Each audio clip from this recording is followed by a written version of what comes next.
Hi, my name is Luke. I practice in the field of integrative and lifestyle medicine.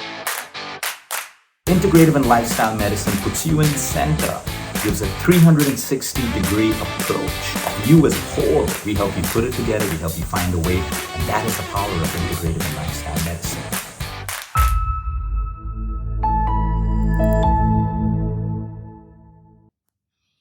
I hope you're having a great day. Today I want to talk about simple things that we can do when life gets tough. There are many times where we may have everything going well for us, but you feel this feeling of emptiness, or you just feel low, you feel sad continuously. You know the reasons of what or who's making you sad, who's making you angry, but you just feel energetically low.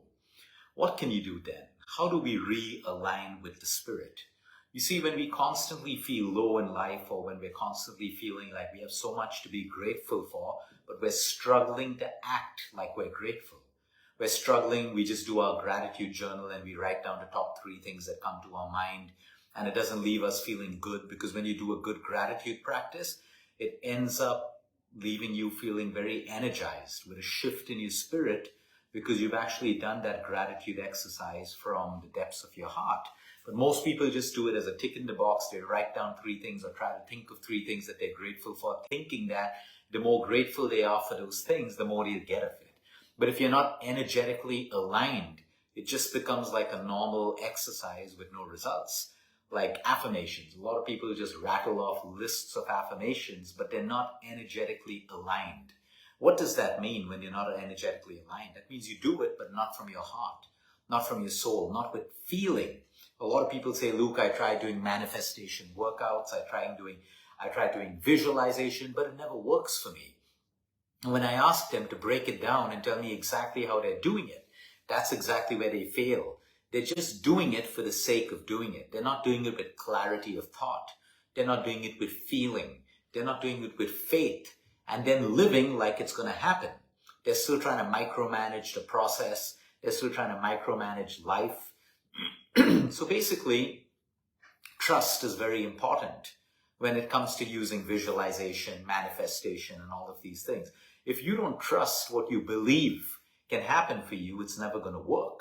The second, if you don't feel worthy of it, if you don't feel worthy that you deserve love, if you don't feel deserving of abundance, if you don't feel deserving of great health, it can never work for you. No affirmations, no prayer, nothing.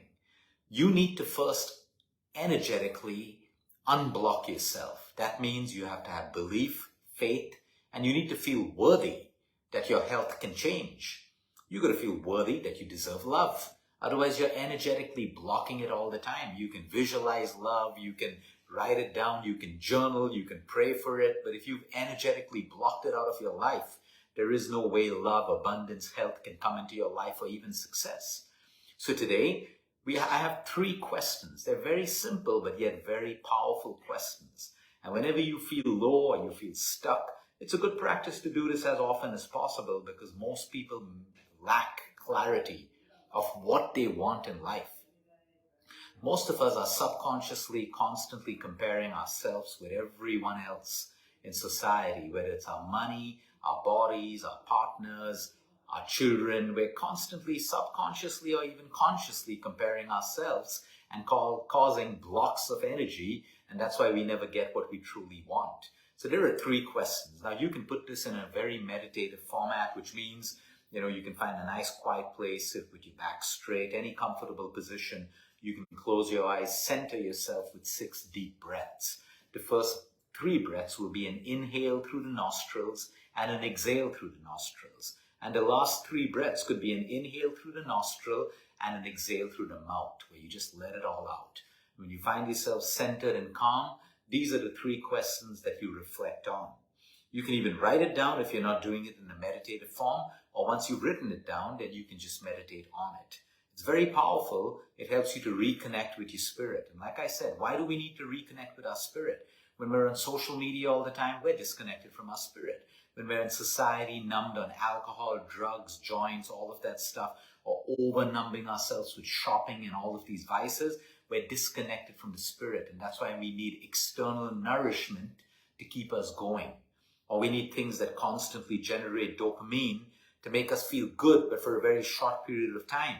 And the moment the person or the thing that is generating dopamine, so it could be sex, it could be video games, it could be drugs or alcohol, the moment the source is taken away, you have no more dopamine to produce. You burnt it out, and then you start feeling empty again or sad again. So the whole point is, how do we generate this? The first question is, what do you want? Just a simple question. What do you want? Not from me, not from your partner. What do you want in life? Most people, when you ask this question, they have to think about it. Well, if you don't know what you want in life, this is the reason why you get nothing from the universe. Because you think you want something, and then tomorrow you want something else, and then you want something else, and you send mixed energies and conflicting signals to the universe. And that's why you get conflicting results. The point is, if you don't know what you want, how can anyone else know what you ever want?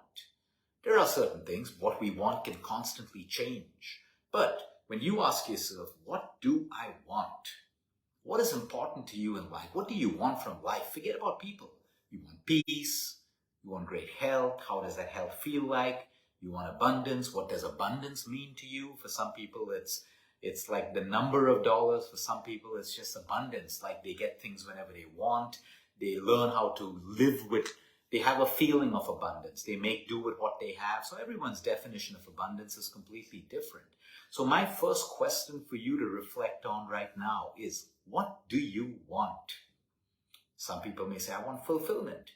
Some people will say, I want a family. Some people will say, I want love. And they don't even know what that love feels like or looks like. It's probably the movie description or a love song description or a novel description of love. But what do you want? This is the first important question. What do you want? And I'll tie it in with why we constantly feel sad and empty even though we may have a lot.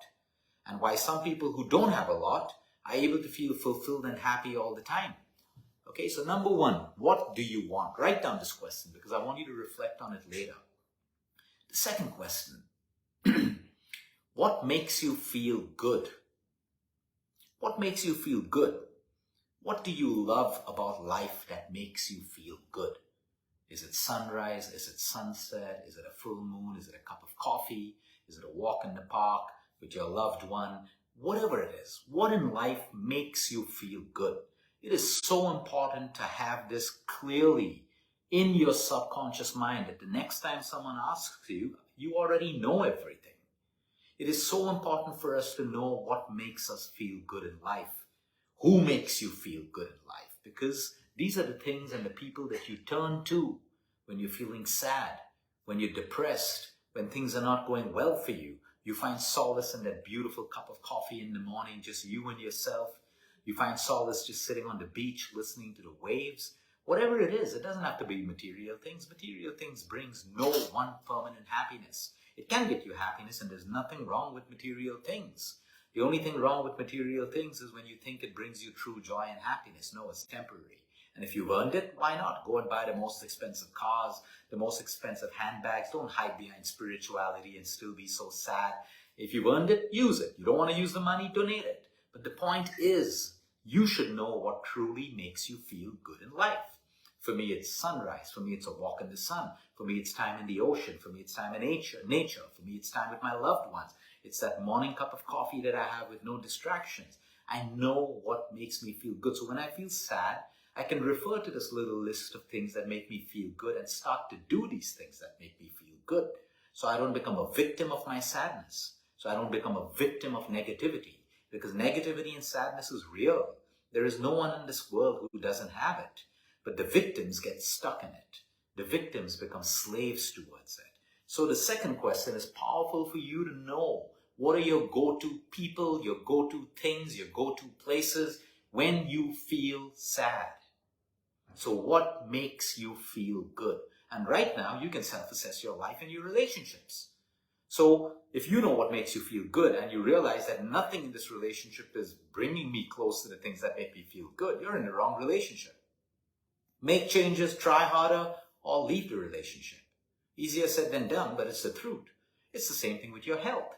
If you know what makes you feel good and healthy, you start to do it. So when you eat clean, you feel so much of energy. When you sleep well at night, you wake up feeling amazing. So you start to do more of that. And sometimes when life gets in the way and you start eating junk food and you're sleep deprived, at least you remember what made you feel good so you can go back to it. So clarity of mind. What do you want in this lifetime? What do you want from life? Stop thinking about who and what and when. What do you as a spirit want from this life? Number 2, what makes you feel good? What about life makes you feel good? You should know that. What are your go-to people that make you feel good? Your go-to exercises, activities that make you feel good. The third question is, what is the impact that you want to leave in this lifetime, in the world? You could leave this impact or this legacy through your children, through your work, through helping other people, just through who you are, just being who you are. There are so many people out there that they just bring light and joy into other people's lives by just being them.